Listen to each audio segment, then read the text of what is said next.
بسم اللہ الرحمن الرحیم الحمدللہ رب العالمین والصلاة والسلام علی رسولہ الکریم اما بعد۔ اسلام میں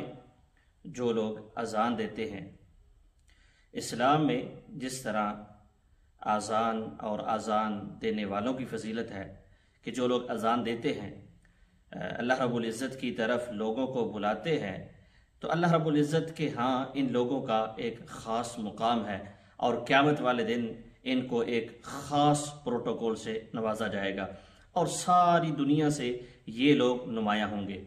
جو لوگ اللہ تعالیٰ کی طرف دن میں 5 مرتبہ لوگوں کو بلاتے ہیں۔ اسی طرح جو لوگ اذان سنتے ہیں، سن کر اس کا جواب دیتے ہیں، ان کے لیے بھی نبی صلی اللہ علیہ وسلم نے ان کی بھی ایک فضیلت بیان کی ہے۔ نبی علیہ السلام نے فرمایا اذا سمعتم المؤذن فقولوا مثل ما يقول، جب تم مؤذن کی اذان کو سنو تو جس طرح وہ کہتا ہے تم اس طرح اس کا جواب دیتے جاؤ۔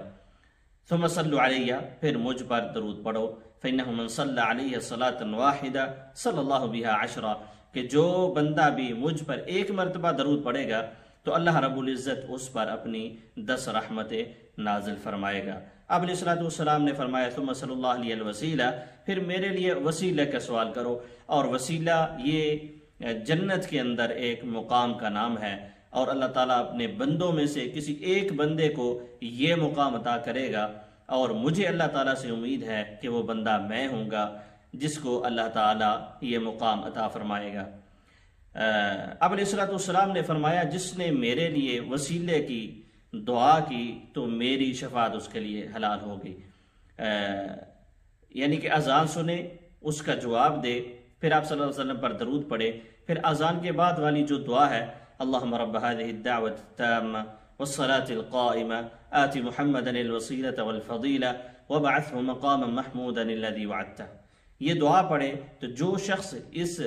اذان کو سنتا ہے، پھر آپ صلی اللہ علیہ وسلم پر درود پڑھتا ہے، پھر یہ دعا پڑھتا ہے، تو اس کا فائدہ یہ ہوگا کہ ایک تو اس نے اذان کا جواب دیا۔ نبی صلی اللہ علیہ وسلم کی دوسری حدیث کے مطابق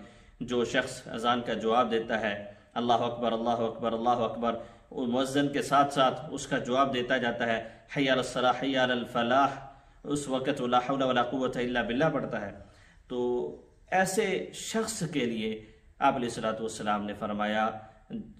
اگر وہ صدق دل سے پڑھتا ہے، خالص اللہ کی رضا کے لیے پڑھتا ہے، تو ایسا شخص جنت میں داخل ہوگا۔ تو سب سے پہلا فائدہ کہ آپ صلی اللہ علیہ وسلم پر درود پڑھنے سے اللہ تعالیٰ کی 10 رحمتوں کا مستحق ہوگا، پھر آپ صلی اللہ علیہ وسلم کے لیے وسیلے کی دعا کرنے سے آپ صلی اللہ علیہ وسلم کی شفاعت کا حقدار ٹھہرے گا۔ اسی طرح اذان کا جواب دینے سے صدق دل سے خالص لوجہ اللہ اذان کا جواب دے گا تو اللہ تعالیٰ ایسے شخص کو جنت میں داخلہ عطا فرمائیں گے۔ تو یہ آج ضرورت اس امر کی ہے کہ ہم بھی جب اذان ہو اس کو غور سے سنیں، اس کا جواب دیں اور ان انعامات کے حقدار بنیں۔ اللہ تعالیٰ سے دعا ہے کہ اللہ تعالیٰ سمجھنے کی، عمل کرنے کی توفیق عطا فرمائے۔